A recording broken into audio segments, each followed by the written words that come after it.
And hello, and welcome to the Shadow of the Apple podcast. My name is Dylan, and welcome to our very first episode. This podcast is going to be about the New York Mets and the New York Yankees. For the most part, we will probably talk about other New York sports as well. Um, but it's going to be mainly a Mets Yankees podcast. Just to start off, as an introduction, my name is Dylan. I'm a huge Mets fan. I've been a Mets fan my whole life. Um, Baseball is my favorite sport. I played baseball for 4 or 5 years. Was never that great at it, but I want to get into a career in the sports field. So, what better way to do it than a podcast? And a great way to talk about it and get into it is covering your favorite team. And I could talk about the Mets all day. So, that's me. Ryan, if you want to introduce yourself more as well, feel free. Yeah, similar situation with Dylan. I'm a lifelong Yankees fan. Uh, just want to talk about it. I like talking and learning about more about baseball, which is my favorite sport.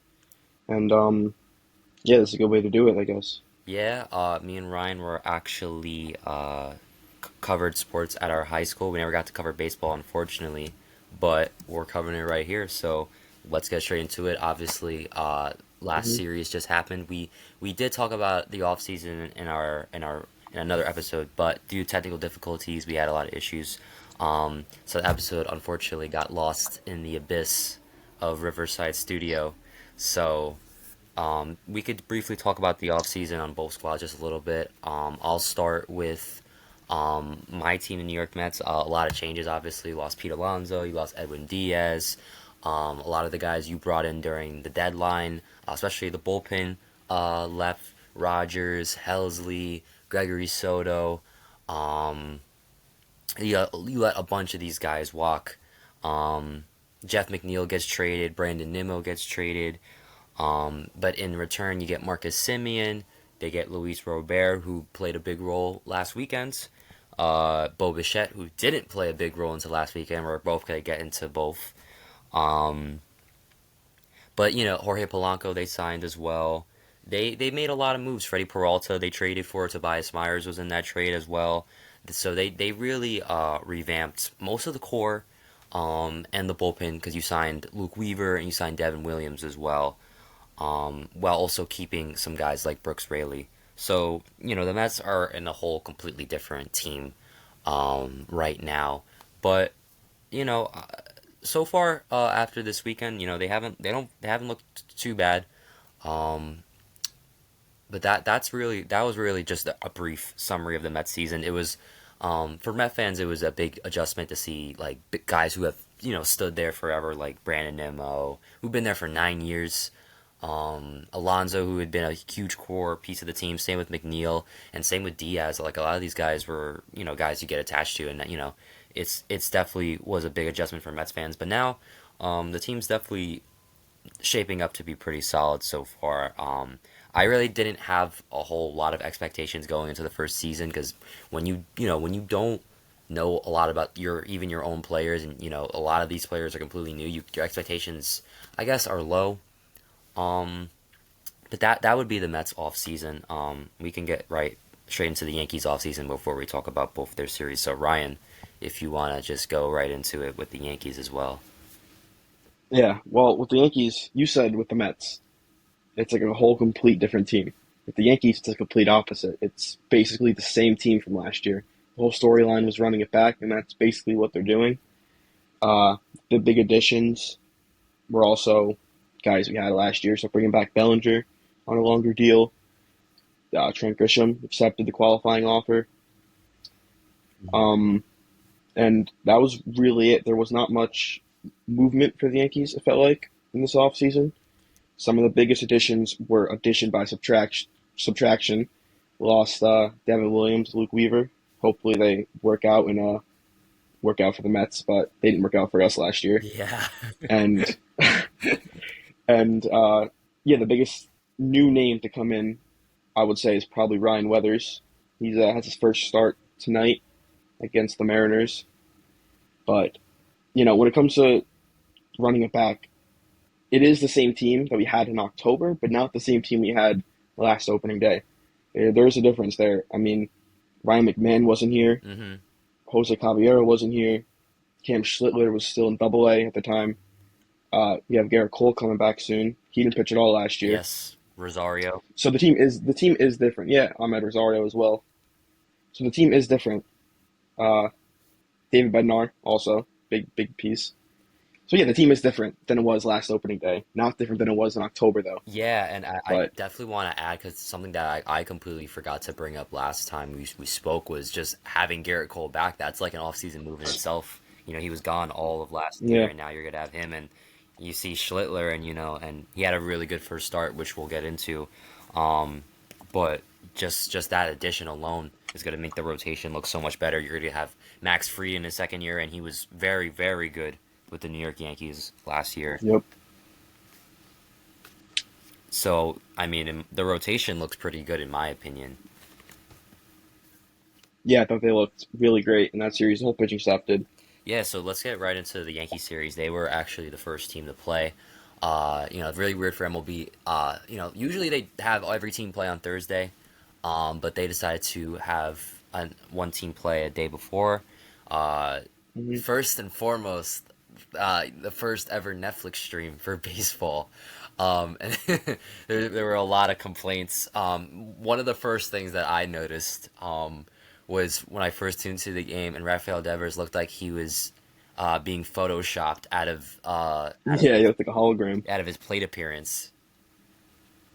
But the stream was like a really weird, but hopefully Netflix fixes that because I'm not trying to do that. And they've had issues with UFC and WWE, but when it comes to the actual series, I mean the Yankees just kind of dominated the whole way. Ryan. Yeah, that would definitely be. It's a great start. You couldn't ask for a better start to the year, I don't think. When we filmed the last episode, I had said, if they win 2 out of 3 of those games, that'd be fine. I'd be happy with that. But a sweep is better than 2 out of 3. Yeah. Um, And I thought it was pretty hilarious how the the Giants, they posted after they lost on opening day. They were like, it's a new opening day. Robbie Ray's our opening day starter, just for them to yeah, I lose saw three that. That was funny. zero. Yeah, that was funny. Yeah. Um, Hmm. yeah, so I mean, I think with the Yankees, they only gave up 1 run the whole series. It was the scores combined for all the games was 13-1. So I mean, that's great. Um, yeah, we can start with the pitching side. I would say that's where most of the noise came from for the Yankees. The starters did very well. Max Fried. I don't have the stats in front of me, but Max Fried pitched. He pitched pretty well on opening day. He looked a little shaky in the first inning, but he definitely. I don't know. He came back out and he was better after the Yankees scored a bunch of runs Um, in the second inning of opening day. to bring you the stats, just quick stats: 6.1 innings pitched, 2 hits allowed, 0 earned runs, 1 walk, 4 strikeouts, with a WHIP of 0.47. Yeah, that's solid for first start. Um, yeah, so And then, that was. mhm. Oh, And then who yeah, pitched no, on Saturday, or yeah, on Friday. Sorry to cut you off. Friday. That was Cam Schlittler pitch on Friday. Hmm. He pitched. He also had a great start. He went. I have his stats in front of me. He went 5 and 1 innings. He gave up 0 runs, 1 hit, 0 walks, 8 strikeouts. So I'd say he did a better job than Fried in one less inning. The Yankees also, with those 2 games, they had back-to-back shutouts to start the season, which is the first time that's ever happened in Yankees history. Oh wow. Yeah, that was pretty cool. I think it was like the 20th time it's ever happened in Major League history to begin with, so that's a pretty cool stat. Um, and then the third game was Will Warren pitched. He didn't do as good as the others, but he still did a great job. Got the win. 4.1 innings, 5 hits, 1 run allowed, 3 Ks and 2 walks. And those 3 pitching performances plus the offense, but those 3 pitching performances alone allowed the team to win those 3 games, which was a sweep, and that's a third year in a row the Yankees have began the season with a sweep. Yeah, I didn't even realize I remember them sweeping the Brewers last year, but I didn't realize it would be 3 years in a row. Who would you say impressed you the most on the hitting side? because they obviously they have the 3 runs on Friday and Saturday, but they scored 7 on Wednesday. They had that big inning. I remember early where they scored 5, and I think the second inning they Yeah. scored 5 runs or 4. On they scored three on the second and third game, both. Yeah, no, on Wednesday, they had an inning where they broke Oh out. yeah, yeah, yeah. Yeah, they scored. Yeah, they scored a lot in the second inning. Yeah, I think it was 4 or 5. Um, I don't remember. yeah, with the who impressed me the most, I would. I mean, I feel like everyone was pretty solid. I don't think anyone really showed out the most, or anyone was like terrible, besides Aaron Judge on the first game. But that's, I mean, who cares about that really? Yeah. If I had to pick a name, I would probably say Giancarlo Stanton. He had a solo home run, and he also had, I think it was three base hits the opposite way, which is pretty cool to see from him. He wasn't on the opening day roster last year. He was injured too, so that's another difference. And he can raise his average this year. He kind of showed it last year when he came back from the injury Hmm. by just hitting a laser, just up the middle, opposite field, in between short and third, and it hits so fast, fielders don't even have a chance. So what could be a line out could end up being a base hit. That happens a lot with him, and that's what he did. And I'd like to see that continue. Yeah, of course. And you also just want him to be healthy. I think that's Yeah, of the course, biggest thing, that's the biggest thing to ask for. Yeah. especially with with Giancarlo. Um, but my question for you is: do you think this says more about the Yankees, or do you think this says more about the Giants? Because I feel like a lot of people, including me, have not high expectations for the Giants, but like moderate expectations. You didn't think they were gonna just uh, get completely shut out like they did this hmm series. I think this shows a little bit about both. I don't think it's one way or the other. I would say for me, this shows the Yankees' rotation. It's kind of proving that the rotation can be really great. Especially with the names coming back like Cole and Rodon. Uh, just having Freed and Schlittler go out there pitch like that, Warren too. I feel like it shows that the pitching side and the bullpen as well. The bullpen was an issue this offseason. Not much was really added. Actually, no one was added besides like some small moves. But yeah, I think this shows that the Yankees pitching can be great. And for the Giants, I think it shows that yeah, maybe their offense isn't as good as some people have hoped. I mean, it's only 3 games; it's a small sample Yeah. size, Hmm. but they didn't really do much hitting. Uh, their pitching was all right.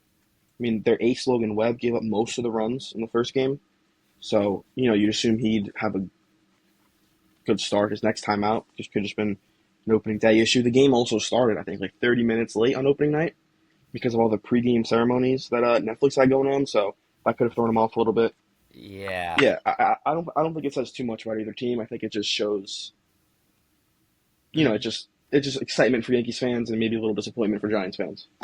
Yeah. Yeah, for sure. I mean, and obviously, yeah. Like you said, time will tell. There's still so much baseball left to be played. I mean, it's only 3 games. There's just so much Yeah, exactly. baseball left to play. But it's a great start for the Yankees.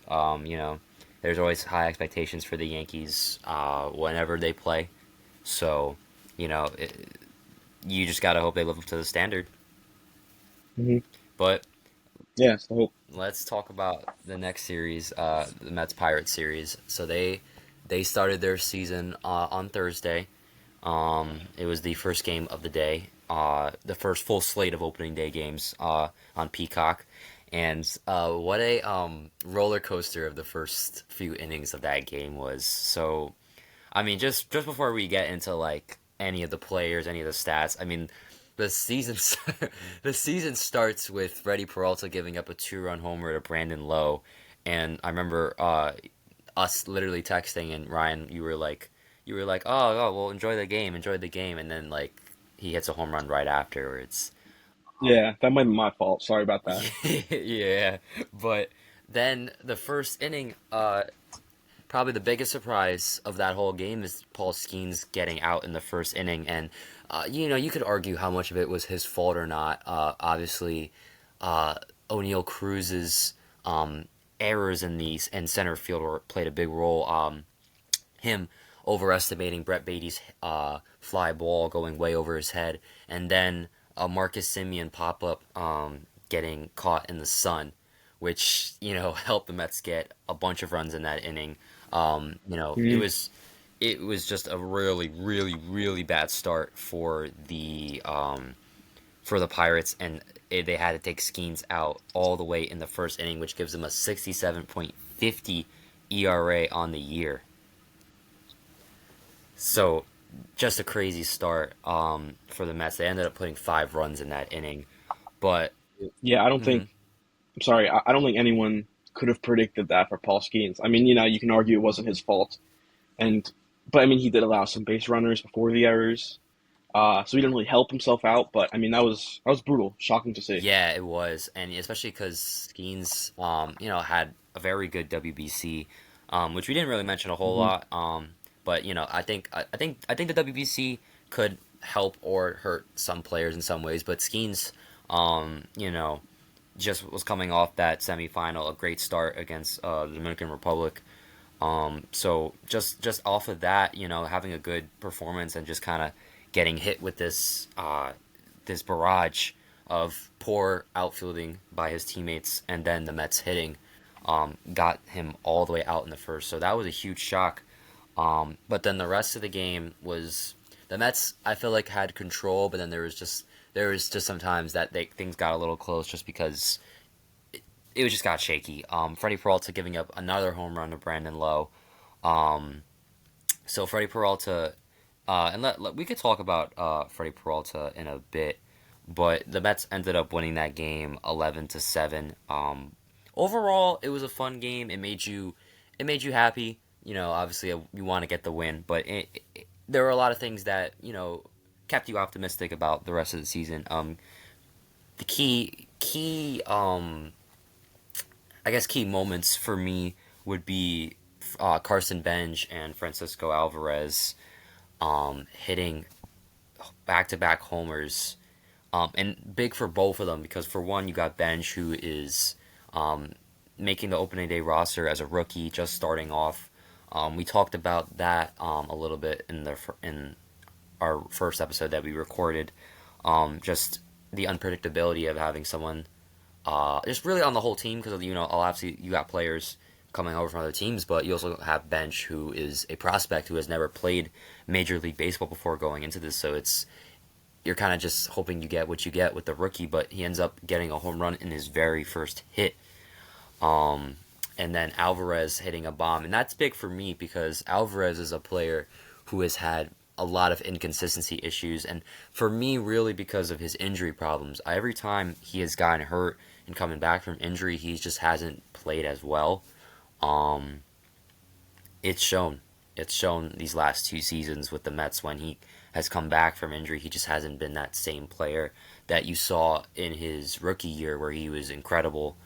20 plus home runs on the year as a catcher. But back to Freddie Peralta. So Freddie Peralta had a pretty solid outing.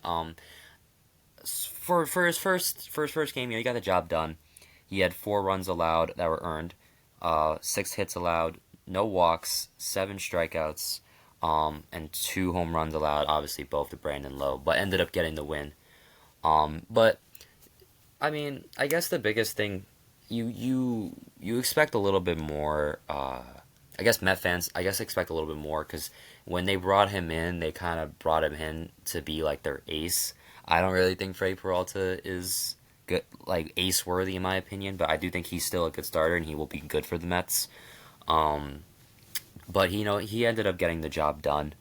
So Juan Soto had an RBI that day. Luis Robert had an RBI that day. Um, but overall, a solid win for the Mets. And then you get the day off on Friday, and then game two was a pitching duel between the Mets and the Pirates. David Peterson starting for the Mets, and he was coming off an All Star season, but had a very bad second half. You could just tell there wasn't a lot left in the tank. But he had a pretty good outing.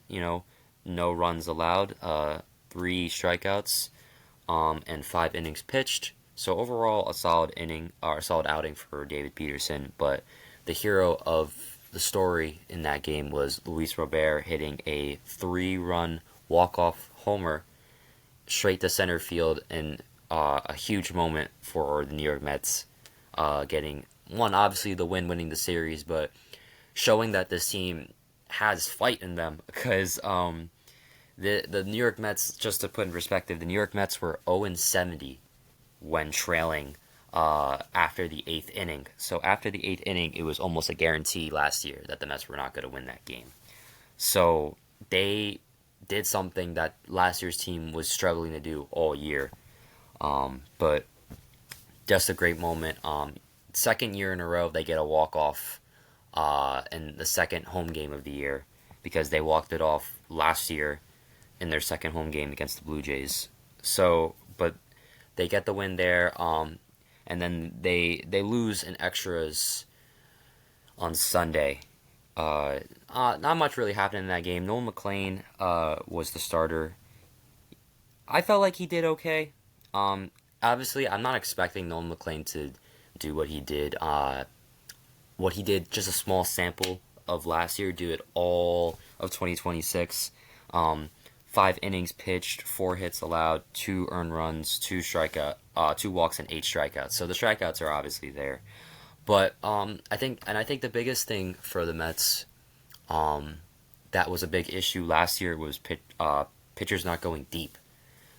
Pitchers were having problems all the time, whether it was Manaya, whether it was Montas, whether it was Senga. You know, they were struggling to get out of the fourth or fifth inning. All these guys did not go past the fifth inning. So obviously, it's still early, but you do want guys to go, you know, 6 innings, hopefully seven, because that was the biggest issue, because that led into overworking the bullpen as well. Um, but overall, I think if there's anyone that stood out for the New York Mets, it was Luis Robert, leading the team now in RBIs with five. Um, you want as much productivity as you get at a center field, but you get Luis Robert to hit even remotely to what he was hitting just a few years ago. I mean, it's the team will look a lot better. Uh, Brett Beatty looking pretty good overall. Soto and Lindor were solid. There was a little bit of a controversy with the call of sending the runner in on Sunday. There was 0 outs. You would have had a runner on second and third, but you decided to send Lindor, and it obviously cost the Mets the game uh, in the long run. But overall, I don't think there really was anyone that looked horrible or bad except one player, and that was Bichette. He was 1 for 14 this weekend. Uh, he obviously was one of their big signings on the year, but Bichette didn't do too well. And when asked about it, he said, "I get it. I thought my at bats were terrible too." And he noted that it actually took too long for fans to start booing him. So um, overall, I think that issue, it's still early in the season. There's still so much left to play, and it's just one series. So I really think Bichette will be fine. Um, he made a few errors at third, but it happens with guys that don't play positions because that's the thing. Um, you have Bichette playing that position, and Polanco is playing a new position as well. So there's definitely going to be growing pains throughout the year. But um, I guess that would do it when it comes to the series versus the Pirates. Overall, they looked pretty good. I can't really complain too much. I'm not upset that they lost one game. There's plenty of season left to play, and on to the next series. Yeah. Would you have, before opening day, would you have predicted that Bichette would have would start the year the way he did at all? Nah, nah. I didn't think Bichette was gonna be I really didn't think Bichette was gonna be this bad the first series. But I also wasn't Yeah. expecting a whole lot to be. I wasn't expecting him to be like an all star either. Um, Yeah, it's a short sample, so I mean, he's a great player. He could fix it up Yeah, next game. and But I mean, Bichette, I mean, he did come back in the World Series, but I guess he is still kind of coming back from injury. So I'm not trying to make excuses for the that's a good guy, point. Yeah, but I mean, there's still a lot to happen. Like I said, there's going to be growing pains, and but the team doesn't look too bad. I think my only concern, I guess, is maybe pitching link down the line because you don't want to overwork guys. You saw a little bit of the bullpen. You saw Tobias Myers; he looked fine. Devin Williams looked fine, even though he stressed me out. Luke Weaver looked all right too. It was interesting that he wasn't available 2 days in a row. Um, Neither was Rayleigh. So, but overall, they looked fine. I mean, it's going to be a long season, long series. We'll see what happens, but I mean, they're on to their next series overall on the road against the Cardinals. yeah. Um, Before we either preview the next series or wrap things up, I want to talk real quick about the automatic balls and strikes challenging that we saw debut in the regular season over this first series.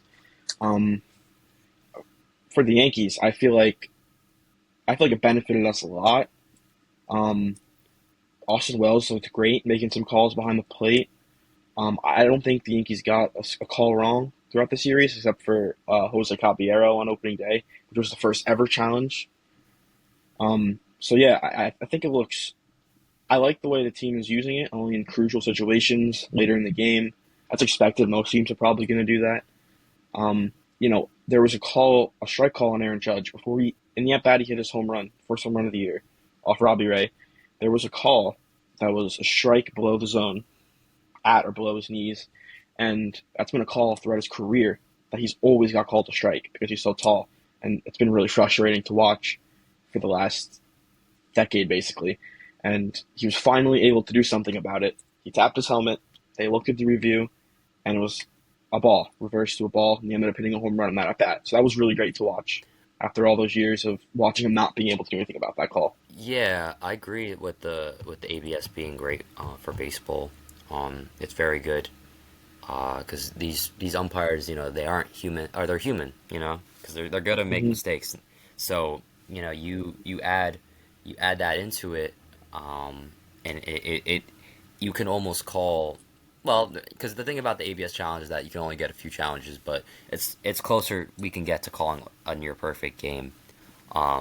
And obviously, it could avoid horrible calls and cruel situations, which we've seen throughout plenty Many of the times, last yep. few years with baseball. So, but yeah, because it's interesting. Interesting that you say that because uh, when I first saw the ABS challenge this series with the Mets, it was early in the series and early in the first game. I believe it was actually in the second inning that Freddie Peralta pitched. He used it against O'Neill Cruz. He got walked. He challenged it because he felt like he knew that it hit the zone, and it did. And O'Neill Cruz ended up striking out. I mean, and first of all, just horrible day for him, just having a horrible day. But um, Yeah, I was going to ask you about if you had. I didn't watch the Mets games, only a few innings of opening day, but I was going to ask you had any pitchers used the ABS system because there's been talk that a lot of teams are going to tell pitchers not to because the catcher has a better idea if it's a ball or a strike. yeah, So it's interesting. yeah. So they did mention that actually on the broadcast that managers and I think one of the managers themselves said that they really wouldn't want their pitchers to use it until like the end of the game. But Hmm. Freddie obviously took the call, and it was the right call. I mean, Yeah, no I blame think there. it just depends on the moment in the pitcher because I think you're coming off of the 5 runs. You don't want to get any runners on right away after your team just gave you that lead. You're not trying to start any kind of bleeding. So I think that's why Freddie made the move that he did. I didn't really see Hmm. it a lot because unfortunately I didn't watch too much of both games. I watched pieces of it. Opening day was the one I really only watched through and through. Um, but the ABS challenge definitely, I think is really good, and it's worked so far. Like you could just like some pitchers just and hitters just they have an idea of the zone, especially when a call is just really tight. Because sometimes it's you Hmm. can't blame it. You can't blame an ump for a ball that like just is above the zone or just below the zone. Yeah, And but that's what the ABS challenge is for. So I think it's great. I think it's great. yeah. I think it's also adding some unexpected excitement to the game and the environment. Every time there was an ABS call that the Giants had challenged, the crowd kind of popped a little bit for it. And then if it was overturned, they got even louder. So I think that's going to add some excitement to the environments of Major League Baseball games. I can't wait to see it in Yankee Stadium in a really crucial spot. That'll be cool. Yeah, that sounds great.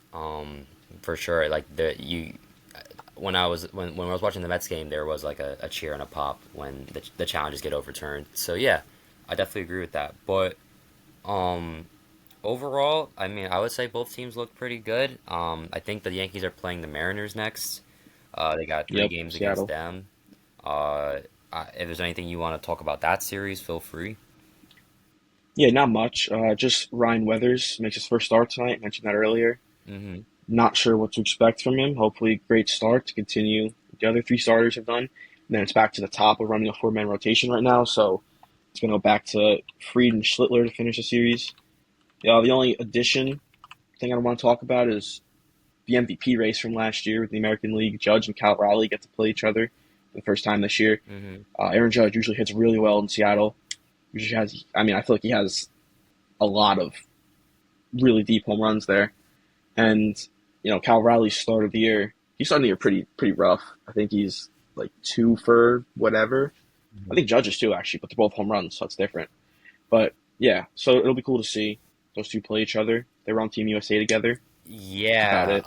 I saw a report that Randy Rosarena apologized, or they apologized to each other about what happened. But I think Hmm. it's really funny that it became what it did. Because, Yeah, it was a weird situation, but yeah, I mean, to me, I understand it. Because, like, if you know anything about Olympic sports and international sports, if you ever watched the Dream Team documentary with Kobe Bryant, he had a teammate, Pau Gasol, who was on the Lakers, but he was playing for Team Spain. Um, and when they played, he shook his hands before the game and everything, and they had respect. But when the game started, he ran like right through him, and it kind of showed that like hmm we're teammates on one end, but we're not teammates on this end. So yeah, I mean I think just that's I guess that's what Kyle Rayleigh was thinking in his head, but obviously I don't know. yeah. From the context that I got, I could be wrong because I'm not really in the loop with Seattle sports. But from what I heard, Cal had texted or called Randy before the game and said like, I don't want to shake your hand because of that old tradition. He'll try and not do that. Don't put me in that position, please. And then Randy did it, and to me, it felt like it was more just playing around. Hmm. Like he asked me not to do it. I'm gonna do it as a joke, and it didn't seem like it was serious. I feel Yeah, like the but media and the fans made it more serious than it had to be. yeah, but I do. Yeah, I feel like Randy did make it a little bit more than it needed to be. Um, but but yeah, we'll see with that. I do think the Mariners are going to win the American League West. I think they're going to be similar to a spot where they were last year. Um, I really could see both these teams maybe they play in the playoffs. Who knows? We'll see Yeah, what happens, but it could be a preview of what we could see later, way later down the line. But as for the Mets, we're going to be seeing Clay Holmes and Kodai Senga make their debuts for the team, and then back to Peralta on Wednesday. My expectations for both these pitchers, I mean, are a little bit different. I think Clay Holmes was actually, and it just shows how inconsistent the pitching was, but he was probably our most consistent pitcher last year. He was our 4-5 starter, and he did what he needed to do. He had a great. I remember his great outing, the second to last day of the season against the Miami Marlins, and then Kodai Senga, I feel like is a really make or break year for Kodai this year. Um, so we'll see what happens with both of those guys, and I really just wish the best for both these pitchers because really Sanga, because I think Sanga really needs to have a big season because they paid him a lot of money in 2023. He had a great rookie year, but these last 2 years he's been hurt and very inconsistent. So I mean, if there's anything else, I think that honestly wraps it up for our first episode. I'm gonna probably upload this as soon as yeah. possible. officially the first episode, but technically the second. Technically the second, but Yeah. we'll figure it out as we go. Um, Hmm. our next episode probably will be recapping each series between the Yankees and the Mariners and Mets Cardinals. We'll talk about that.